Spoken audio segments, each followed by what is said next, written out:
Bonjour à tous, nous trouvons dans cette semaine dans la paracha de Pekoudé, la paracha qui continue de la construction du Mishkan, et celui qui a été le grand architecte de, de ce Mishkan, c'est Betzalel. Betzalel, qui a pris comme pour nom Betzel Kel, qui veut dire qu'il a été à l'ombre de Dieu, à l'ombre d'Hachem. Pourquoi à l'ombre d'Hachem? C'est ce que nous allons essayer un petit peu de comprendre. Une autre question qui ici demande à être développée, c'est que nous voyons que dans l'organisation de la construction du Mishkan, il y a eu un grand débat qui s'est fait entre Moshe Rabbeinu et Betzalel. Moshe Rabbeinu est venu à proposer à Betzalel en disant: voici que Hachem a ordonné de construire le Mishkan, et donc c'est toi qui devras être à l'œuvre pour construire le Mishkan et ses ustensiles. Et Moshe Rabbeinu, lorsqu'il présente la construction du Mishkan et des ustensiles, alors il donne priorité d'abord de confectionner les ustensiles.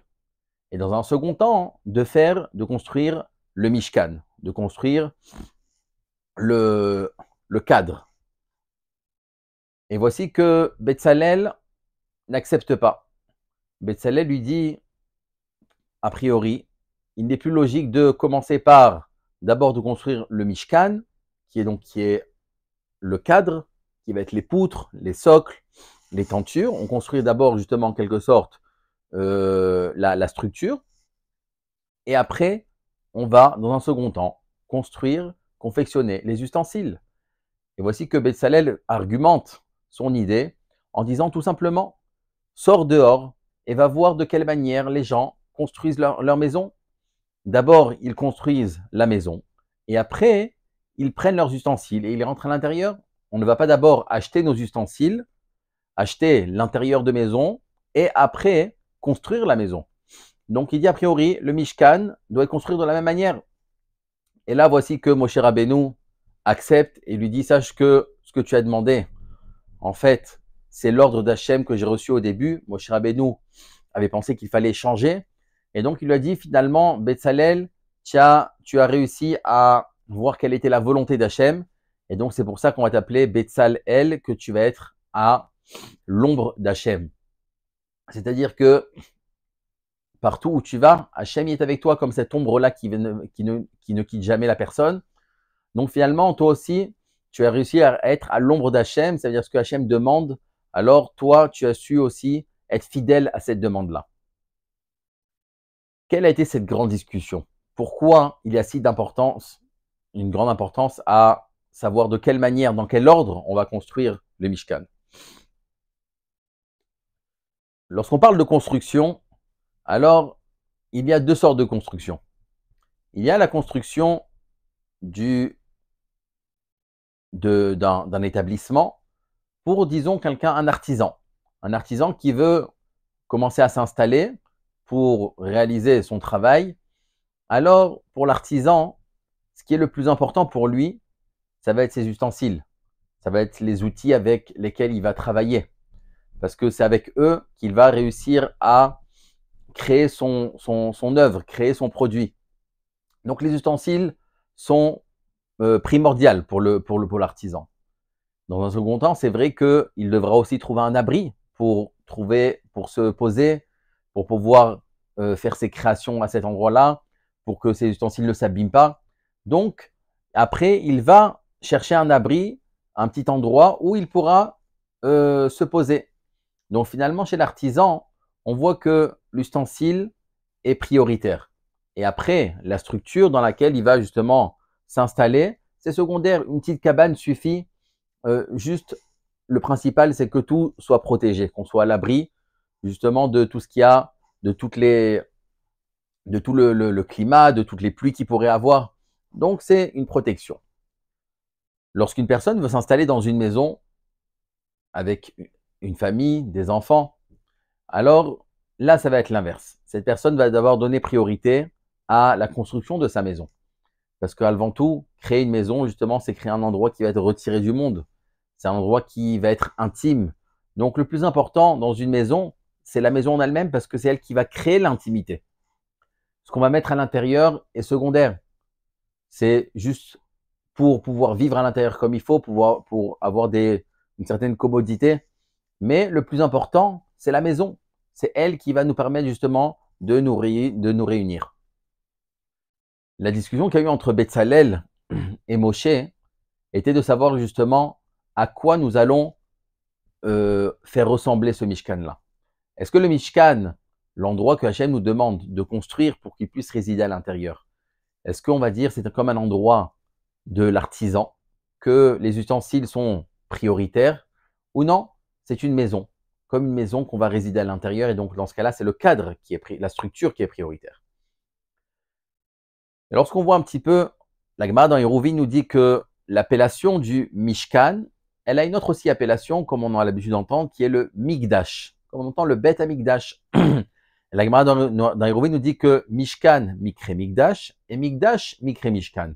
Ça veut dire que le Mishkan, on peut l'appeler aussi Mikdash, et le Mikdash, on peut l'appeler aussi Mishkan.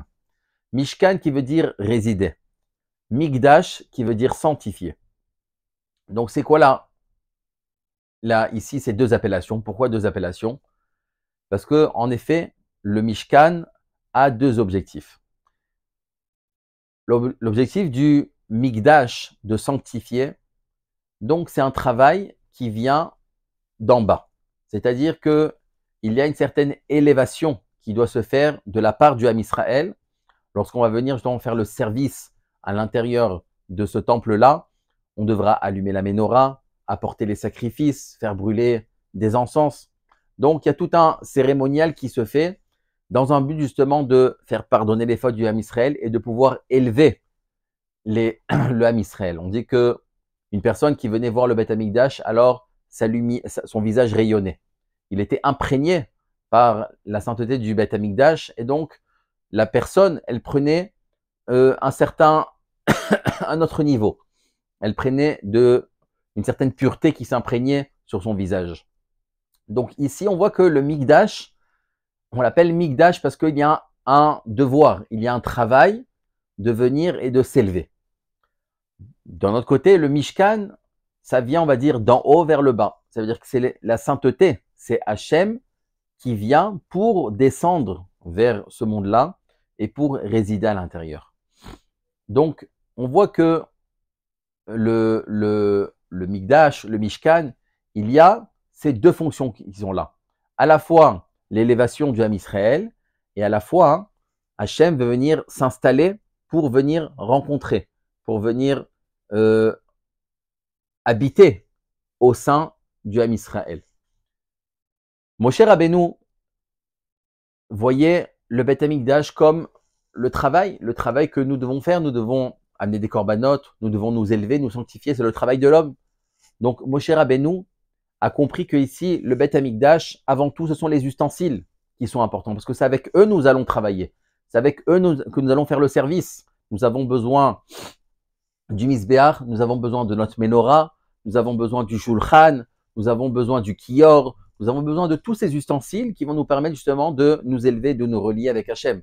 Donc c'est pour ça que Moshe Rabbeinu a vu ce Mikdash comme la maison d'un artisan, que les outils sont eux les plus importants, et donc c'est pour ça qu'il est venu et qu'il a demandé à Betsalel, il faut commencer par confectionner les ustensiles, les outils. Betsalel a rétorqué en disant que non, va voir comment les gens à l'extérieur construisent leur maison. Qu'est-ce que ça veut dire? Ça veut dire que Betsalel a dit, ce Beth Amikdash, c'est vrai qu'il est là pour que le Ham Israël s'élève, mais tout ça pour arriver à un but que nous soyons au niveau et à la hauteur de résider avec Hachem. C'est ça le plus important. Le plus important, c'est que nous puissions être le témoin, être le porteur de ce message-là, de montrer qu'il y a un Dieu dans ce monde qui réside dans ce monde, qui est maître du monde. Et donc, c'est ça tout notre but. Le but du Mishkan, c'est en quelque sorte l'exemple, c'est un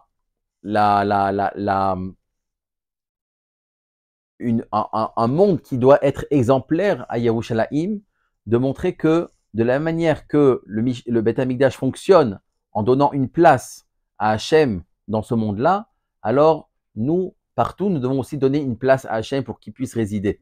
et de montrer que finalement il y a un maître du monde dans ce monde-là. Et donc c'est ça que Betsalel a rétorqué à Moshe Rabbeinu, et donc il lui a dit non, pour moi il est évident qu'il faut d'abord construire le cadre, la structure, cette maison-là, pour créer avant tout cette intimité avec Hachem, parce que c'est ça que nous avons comme objectif, et dans un second temps, de mettre les ustensiles à l'intérieur. Et là, Moshe Rabbeinu lui a dit, tu es Allah Betsalel, tu es l'ombre d'Hachem. Ça veut dire que ici, tu as créé une fidélité, un amour, une union avec Hachem, à tel point que tu es devenu comme l'ombre. C'est-à-dire qu'on ne peut plus séparer l'un de l'autre. C'est montrer qu'il y a eu une soudure, une fidélité comme un homme et une femme, un amour qui s'est créé à ce moment-là. Et j'ai envie de dire peut-être que Moshe Rabbeinu ne pouvait pas imposer ça à Betsalel en lui disant qu'il faut créer une maison d'intimité. Parce que ça devait venir de Betsalel lui-même. On ne peut pas imposer un amour. Donc Moshe Rabbeinu a oui imposé que ce Beth Amikdash doit être un endroit de service, un endroit d'élévation, parce que ça c'est notre devoir. Donc Moshe Rabbeinu a pu l'imposer, mais de demander que ça soit un endroit de Mishkan où on puisse résider ensemble, ça il fallait que ça vienne uniquement de Betsalel, et c'est ce que Betsalel justement a montré à Moshe Rabbeinu, et il lui a témoigné par là justement l'union qu'il voulait avoir avec Hachem. Et donc, c'est de cette manière justement qu'on l'a appelé Betsalel, qui est cette ombre-là, qui est celui justement qui ne va jamais quitter Hachem. Donc, finalement, le travail de tout à chacun, c'est de savoir que dans nos maisons, alors nous devons créer une intimité. La maison, c'est l'endroit de la construction, c'est l'endroit où les valeurs se transmettent. Malheureusement, des fois, on a l'impression que les enfants grandissent, nous grandissons et nous apprenons la vie avec ce qui se passe à l'extérieur. Nous apprenons la vie avec les informations, avec les données des gens, avec toutes les sortes de données que nous pouvons avoir. Mais il faut savoir que la vraie construction, elle se fait uniquement dans ce que nous avons chacun à transmettre, nous, à nos enfants, nous, à notre femme. Et donc, ce n'est pas l'extérieur qui doit avoir une influence. Et bien au contraire. Bien au contraire. L'extérieur va faire en quelque sorte un barrage entre cette union qui doit être comme une ombre, qui n'est rien qui sépare. S'il y a quelque chose d'extérieur qui vient et qui sépare, donc finalement, on ne verra plus cette ombre, il n'y aura plus d'ombre. Donc ici, le plus important, c'est justement de faire une place dans notre vie à Hachem et de savoir que dans chaque maison juive, alors nous devons montrer cette place à Hachem. Que lorsqu'on rentre à la maison, alors on doit savoir que la maison doit être une maison juive, une maison où nous vivons selon les règles que nos parents, nos grands-parents, arrière-grands-parents se sont battus pour garder justement l'identité de la vraie maison juive, de sentir l'odeur du Shabbat déjà depuis le vendredi, d'entendre les chants dans une maison juive qui résonnent à l'extérieur, de voir ces nérotes là qui vont briller dans le salon de cette maison, d'entendre chantonner l'étude de la Torah, de toutes ces mitzvot-là que nous pouvons faire à la maison, d'entendre, de mettre les tefilines, de voir comment ce que c'est un juif qui prie chez lui. Et donc tout ça, ce sont des choses qui, là que nous donnons que nous transmettons nos vraies valeurs à nos enfants, parce que nos enfants vont garder à l'intérieur uniquement de ce qui s'est passé à la maison. Ce qui s'est passé dehors, ça va être juste des choses que on va apercevoir, qu'on va voir, mais finalement, ça va pas, c'est pas ça qui va laisser une empreinte. Donc, effectivement, s'il y a du vide à la maison, alors on devra le remplir par d'autres choses. Mais si nous remplissons notre maison de valeurs, d'identité, alors c'est ça que nos enfants vont garder.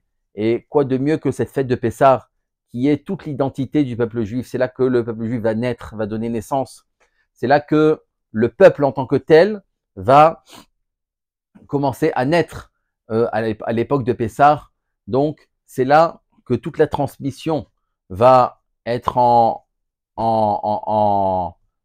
éveil, va être en effervescence. C'est là que nous avons la mitzvah qu'un père doit raconter la Gada à ses enfants. Et donc, c'est là que nous devons raconter ce qui s'est passé, toute l'histoire, même les choses les plus simples. Mais lorsque on raconte avec toute l'authenticité, alors c'est une vérité que nous transmettons à nos enfants. Et nos enfants, lorsqu'ils entendent des choses qui sont vraies, alors ça va être leur bagage qui va être solide pour pouvoir affronter tout ce qu'ils vont rencontrer à l'extérieur et tout ce qu'on pourra leur proposer à l'extérieur. Si on est riche et qu'on est rempli, alors on ne sera jamais tenté par ce que l'extérieur nous propose. Si on est vide, alors oui, on fera la manche et donc toute chose qui va nous tendre la main, alors on va être assez fragile. On va être fragile et donc on peut tomber. Donc Pessah, c'est là le moment où on peut donner cette force à nos enfants de savoir qui ils sont, d'où ils viennent, vers quoi ils doivent aller et que Bezrat Hashem, que cette fête de Pessah soit une fête où toutes les familles puissent se retrouver avec un Pessah qui soit kasher, qui soit saméach, dans la joie, dans l'authenticité, dans la découverte de notre vraie identité, de pouvoir intégrer cette identité comme il faut et que Bezrat Hashem, ça soit cette fête de Géoula pour chacun d'entre nous et pour tout le clan d'Israël. Amen, Ken Yirason.